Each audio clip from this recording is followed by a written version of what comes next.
नमस्कार दोस्तों, आज के इस लेक्चर के अंदर हम बहुत इम्पोर्टेंट टॉपिक हम पढ़ने वाले हैं। टॉपिक है अपना लंबवर्तीय शंकु, राइट सर्कुलर कोन के बारे में हम बात करेंगे। कैसे क्वेश्चन पूछे जाते हैं, क्या होता है, पहले तो इसकी डेफिनेशन क्या होती है, इन सभी चीज़ों के बारे में हम बात करेंगे। और एग्जाम के अंदर 101% क्वेश्चन आता ही आता है इस टॉपिक में से। वो क्या है, सिर्फ 2 क्वेश्चन है, उनकी भी डिस्कस करेंगे और क्या क्वेश्चन बनते हैं उनके बारे में भी हम बात करेंगे। तो चलिए स्टार्ट करते हैं आज के इस लेक्चर को। बहुत इंपॉर्टेंट टॉपिक है और इसके नोट्स हैं वो आपको पता है, जो टीम के व्हाट्सएप नंबर है वहाँ पर मिल रहे हैं। पूरे सेकंड ग्रेड मैथ के जितने भी टॉपिक हैं आपके to the point with teaching methods, सारे नोट्स और साथ में 4000 टॉपिक वाइज प्रैक्टिस क्वेश्चन, जिसमें 350 प्लस टीचिंग मेथड्स के भी क्वेश्चन हैं। तो ये सारा मैटर, चाहे आप पढ़ रहे हैं नहीं पढ़ रहे हैं कोई बात नहीं, लेकिन ये मैटर आप सभी के पास होना चाहिए। सिर्फ 351 उसकी हमने प्राइस रखी है। जो टीम के व्हाट्सएप नंबर हैं अभी नोट कर लीजिए, 94 618 30 454 यहाँ पर मिल रहे हैं, तो जाकर आप बाई नाउ कर सकते हैं। तो चलिए अब हम टॉपिक स्टार्ट करते हैं। सबसे इंपॉर्टेंट टॉपिक अपना है लंबवर्तीय शंकु। लंबवर्तीय शंकु इंपॉर्टेंट लगा लो, सेकंड ग्रेड मैथ के लिए बहुत महत्वपूर्ण टॉपिक।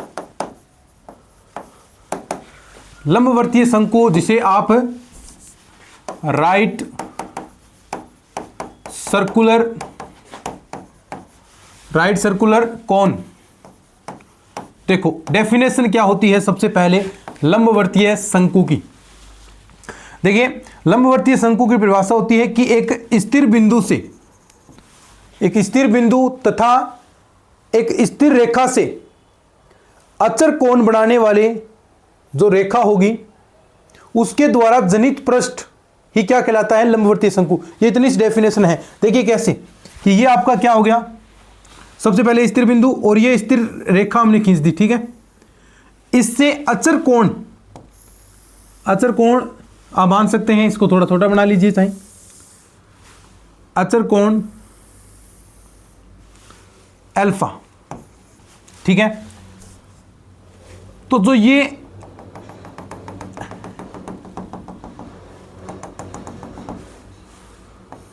आपकी शेप बनेगी उसे हम कहते हैं लंबवर्तीय शंकु। अब ये अचर कोण अल्फा, इसे आप अर्धशीर्ष कोण कहते हैं। अर्धशीर्ष, ये पूरा कोण क्या हो गया, शीर्ष कोण अल्फा, लेकिन जो कोण बनाएगा अचर कोण, ये अर्धशीर्ष कोण। ये स्थिर रेखा है, स्थिर रेखा, इसे हम क्या कहते हैं, जो स्थिर रेखा है इसे आप अक्ष कहेंगे, ठीक है। और ये जो स्थिर बिंदु है, स्टेबल पॉइंट, उसे आप वर्टेक्स या फिर शीर्ष कहते हैं, वर्टेक्स। ये क्या होगी, इसके द्वारा जनित पृष्ठ, यानी ये जनरेटर होगी, यानी जनक रेखा, ये आपका P पॉइंट हो जाएगा, ये M मान लीजिए, ये O पॉइंट हो गया। अब यहां से जो चीजें आएंगी हमें करना क्या होगा, ये देखो एक रेखा ये होगी, एक रेखा ये होगी, 2 रेखाओं के मध्य कोण आप जानते हैं, अगर उनके दिक् अनुपात आपके पास होते हैं तो 2 रेखाओं के मध्य कोण का सूत्र हम 3D के अंदर पढ़ते हैं, हमने 12th के अंदर पढ़ रखा है भी 2 रेखाओं के मध्य कोण जब उनके दिक् अनुपात दिए हों तो कैसे निकलते हैं, उस फॉर्मूले की सहायता से एंगल निकलेगा और जो शंकु है उसका समीकरण भी निकलेगा। ये पॉइंट हम मान लेंगे x, y, z, और यहां शीर्ष कुछ भी दे सकता है, वो मूल बिंदु दे सकता है आपको, या फिर अन्य बिंदु यानी A, B, C, ये पॉइंट भी दे सकता है। और ये रेखा जो x देगी ये आपको बिंदु देगा, उसकी सहायता से आप इसके जो दिक् अनुपात है वो ज्ञात कर सकते हैं। अभी हम बात करेंगे भी कैसे आपको चीजें ज्ञात करनी है, सारी चीजें हम बात करेंगे। दिक् अनुपात से एक कोस थीटा बराबर आपको फॉर्मूला मिलेगा, वो फॉर्मूला आपको याद रखना है। फिर उसके बाद कुछ क्वेश्चन आएंगे, वो भी चीजें याद रखनी है। तो डेफिनेशन क्या होगी इसकी बताएं।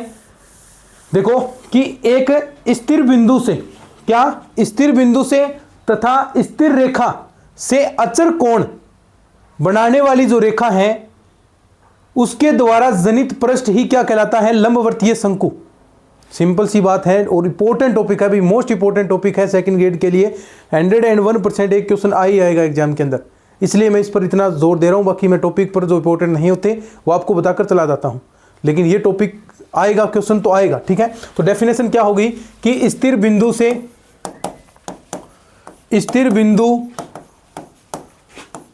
से तथा स्थिर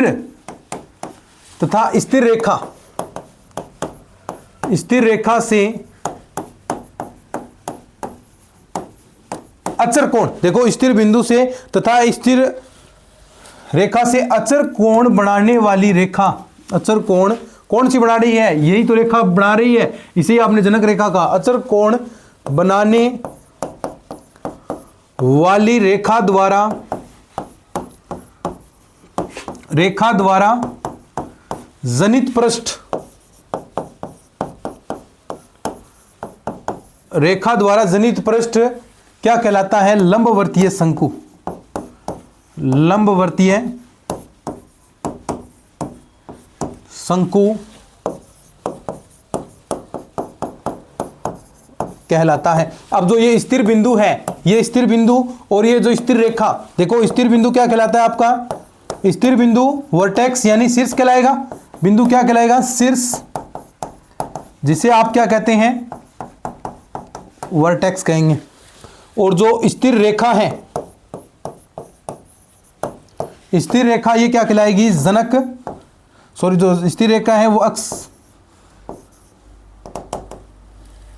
स्थिर रेखा क्या कहलाएगी, अक्ष। और जो ये रेखा है जो अचर कोण बना रही है, ये रेखा क्या हो जाएगी, जनरेटर। तो ये आपके सामने डेफिनेशन है, ये नोट कर लीजिए डेफिनेशन। और जो अचर कोण है ये अचर कोण अल्फा, ये क्या होता है भाई, ये अचर कोण अर्ध शीर्ष कोण होगा, ध्यान रखें भाई, अचर कोण क्या है, अर्ध शीर्ष कोण है, आधा है ये शीर्ष का, ये बहुत महत्वपूर्ण बात हो गई, ये कोण आधा ही है, ये पूरा कितना हो जाएगा, 2 अल्फा, ये पूरा शीर्ष कोण है, ये आधा है, वो क्या है, अर्ध शीर्ष कोण है। ठीक है, नोट करो इसको, फिर आगे हम बढ़ते हैं, फिर इसके देखो रिजल्ट्स हम निकालेंगे।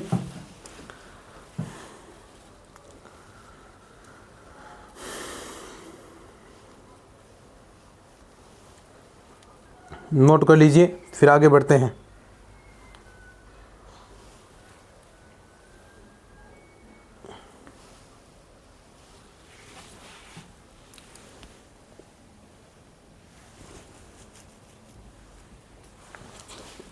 ठीक है, चलिए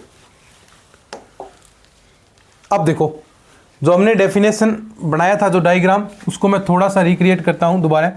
तो देखिए हमने कहा था भी स्थिर बिंदु से और स्थिर रेखा से अचर कोण बनाने वाली रेखा द्वारा जनित पृष्ठ क्या कहलाता है,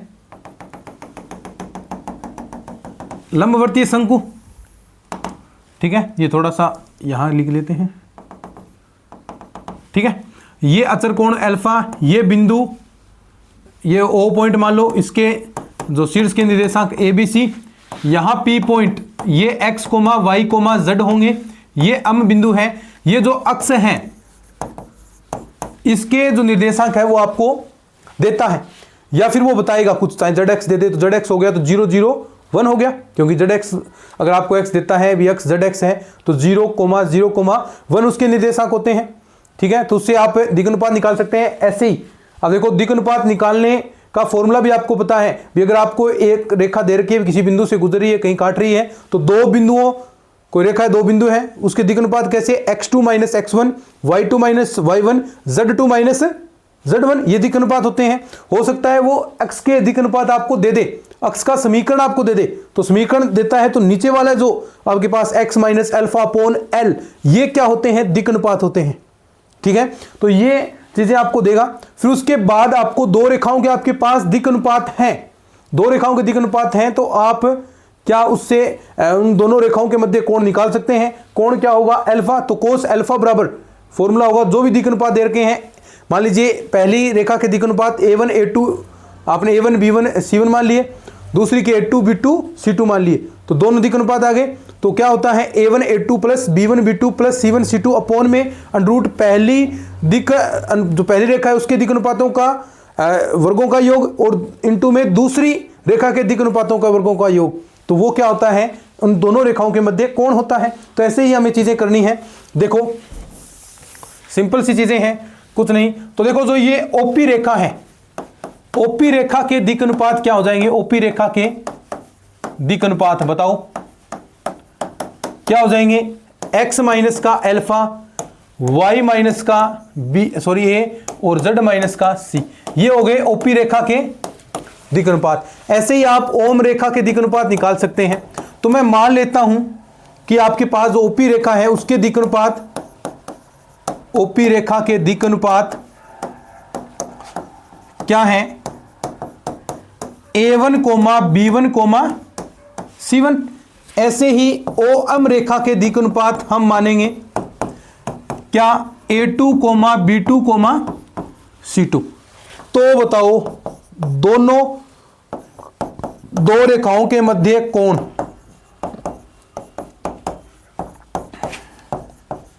अब फॉर्मूला याद रख लेना भाई, क्या, कोस अल्फा, यहां अल्फा है तो अल्फा, थीटा माना है तो थीटा, क्या हो जाएगा A1 A2 यानी दोनों दिक अनुपातों के गुणा का योग B1 B2 प्लस का C1 C2।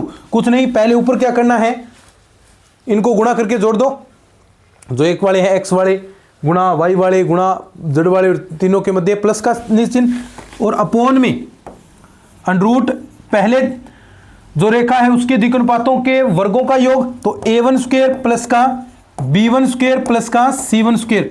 ऐसे ही इनटू में आ गया A2 स्क्वायर प्लस का B2 स्क्वायर प्लस का C2 स्क्वायर। ये आपके पास वैल्यू आ गई। ये क्या आ गया आपके पास, रिजल्ट आ गया। बिकॉज अल्फा बराबर क्या होता है, A1 A2 plus B1 B2 plus C1 C2 upon में under root A1 square plus B1 square plus C1 square और इनटू में under root A2 square plus B2 square plus C2 square. ये फॉर्मूला नोट कर लीजिए और इसको याद भी कर लेना, ठीक है। ये रिजल्ट क्या करना है, याद करना है। यहीं से क्वेश्चन पूछे जाएंगे, देखना सारी चीजें, कुछ क्वेश्चन बनेगा यहां से बनेगा और एक दो क्वेश्चन और आपके सामने आएंगे। कैसे देखिएगा, समीकरण निकालना हम सीखेंगे या इनकी सहायता से, क्योंकि ये इसके दे देगा आपको दिक अनुपात। यहाँ एक्स वाई जेड मानेंगे तो लंबवर्तीय शंकु का समीकरण निकालना सीखेंगे यहाँ से, और इसकी सहायता से लंबवर्तीय शंकु का समीकरण भी निकलेगा, ठीक है। नोट कर लो इसको, फिर आगे बढ़ते हैं, क्वेश्चन करते हैं।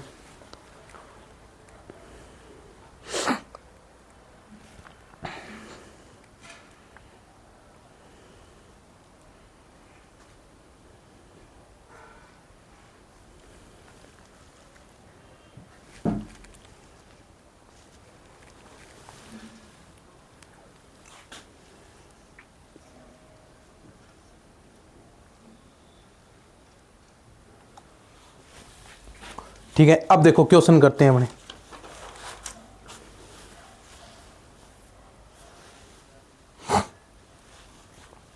अब बहुत महत्वपूर्ण चीज आएगी भाई।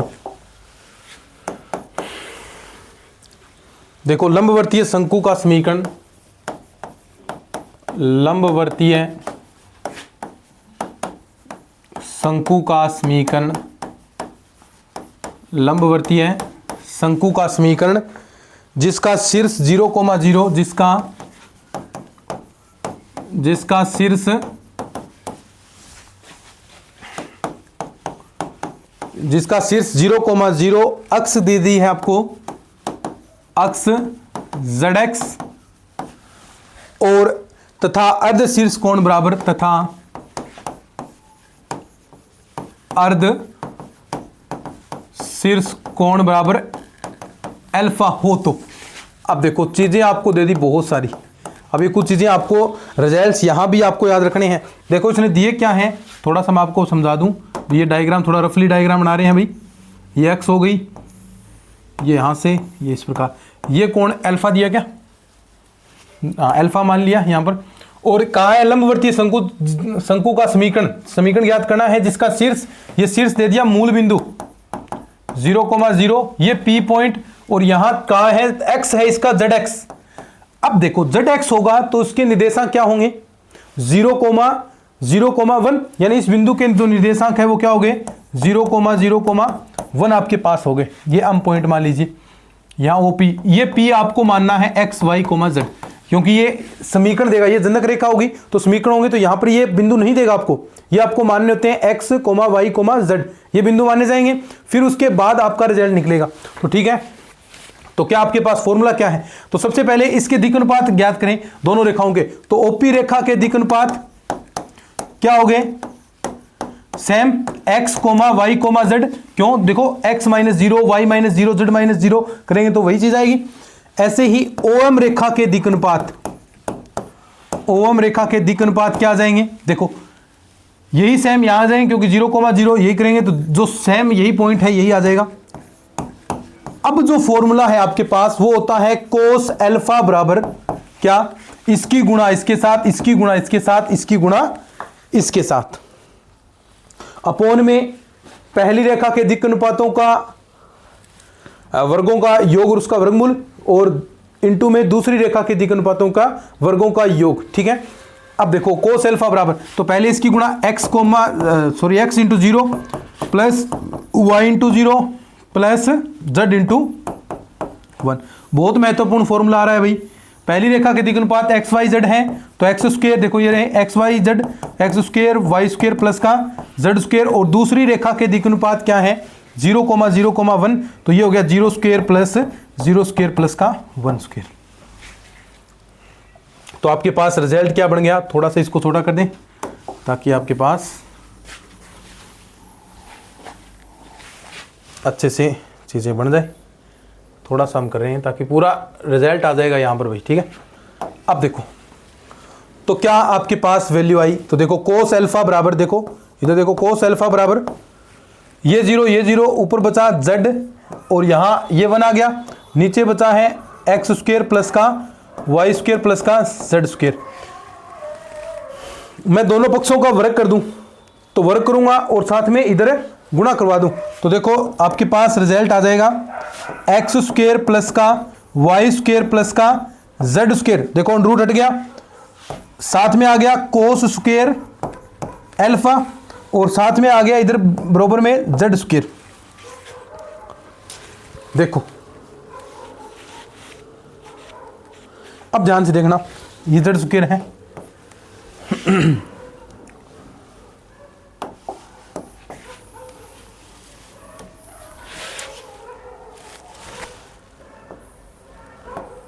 ठीक है।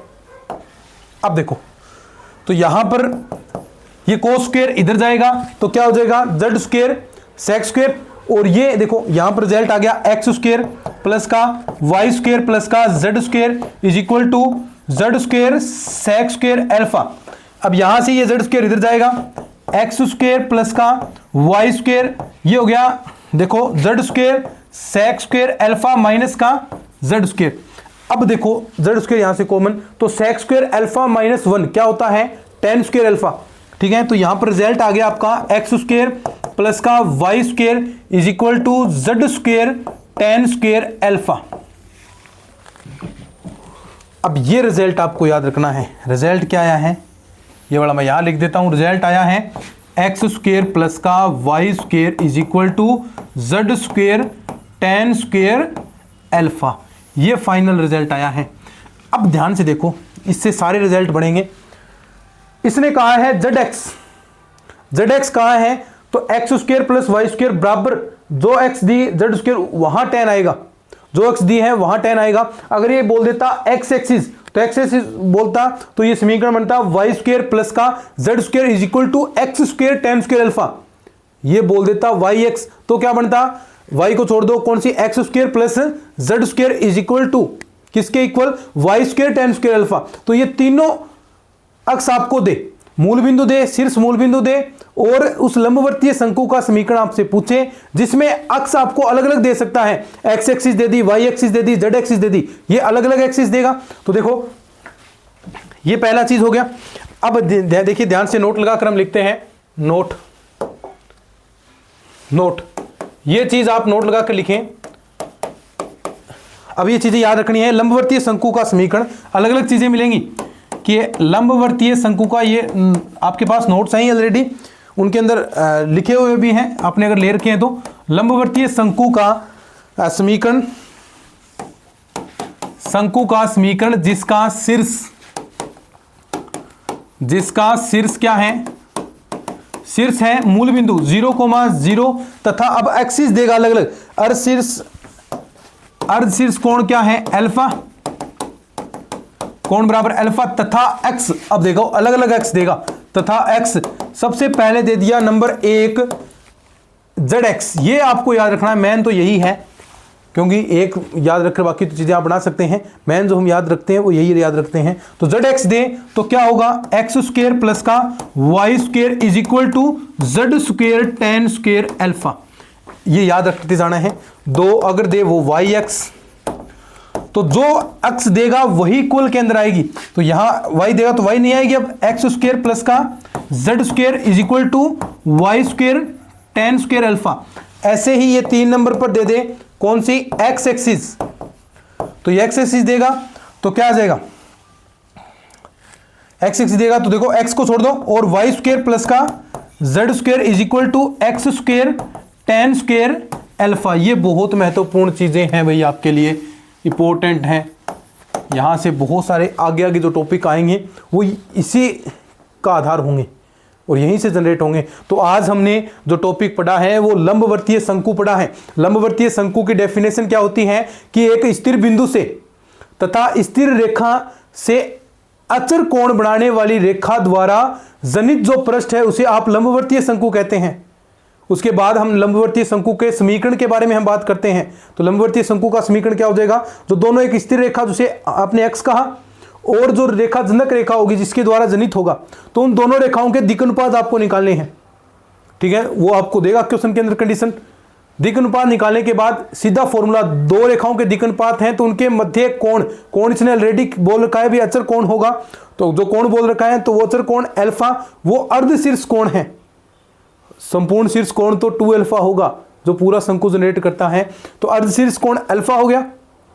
तो कोस अल्फा बराबर क्या, A1 A2। अगर दिक् अनुपात हमारे पहली रेखा के A1 B1 C1, दूसरी के मान लिए A2 B2 C2, तो क्या होगा, कोस अल्फा बराबर A1 A2 plus B1 B2 plus C1 C2 upon में under root A1 square plus B1 square plus C1 square और अंडरूट में इंटू में A2 square plus B2 square plus C2 square.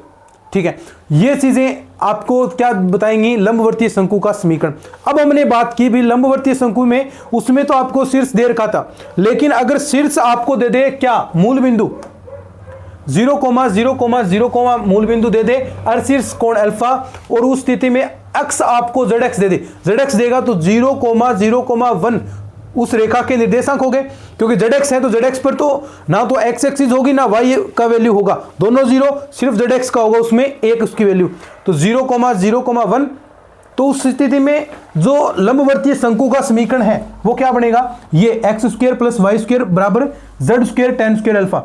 ऐसे ही वाई एक्स की हम बात करें तो उस सिचुएशन में x square plus z square बराबर y square tan square alpha, और ऐसे ही तीसरी सिचुएशन हम बात करें एक्स एक्सिस के लिए तो y square plus z square is equal to x square tan square alpha. तो ये बहुत महत्वपूर्ण चीज़ है और बहुत महत्वपूर्ण ये आपकी क्लास भी है। ठीक है, तो इस क्लास को आपको शेयर करना है अपने दोस्तों के साथ, बताएं भी लंबवर्तीय शंकु सेकंड ग्रेड के लिए बहुत इंपॉर्टेंट है, और नेक्स्ट क्लास तो इससे भी इंपॉर्टेंट होगी क्योंकि वही तो क्वेश्चन पूछे जाएंगे। ठीक है, तो इन क्लासेस को शेयर कीजिए, और जो नोट्स हैं इनके कंप्लीट नोट्स आपको मिल रहे हैं, जो टीम के व्हाट्सएप नंबर है 94 618 30 454, वहाँ से जाकर बाई कर लीजिए। 351 रुपये उसकी प्राइस है, और कंप्लीट कोर्स लेना चाहें तो सिर्फ 721 रुपये, जिसमें आपको नोट्स भी मिलेंगे और 4000 टॉपिक वाइज प्रैक्टिस क्वेश्चन। ठीक है, तो आज के इस वीडियो में इतना ही, धन्यवाद।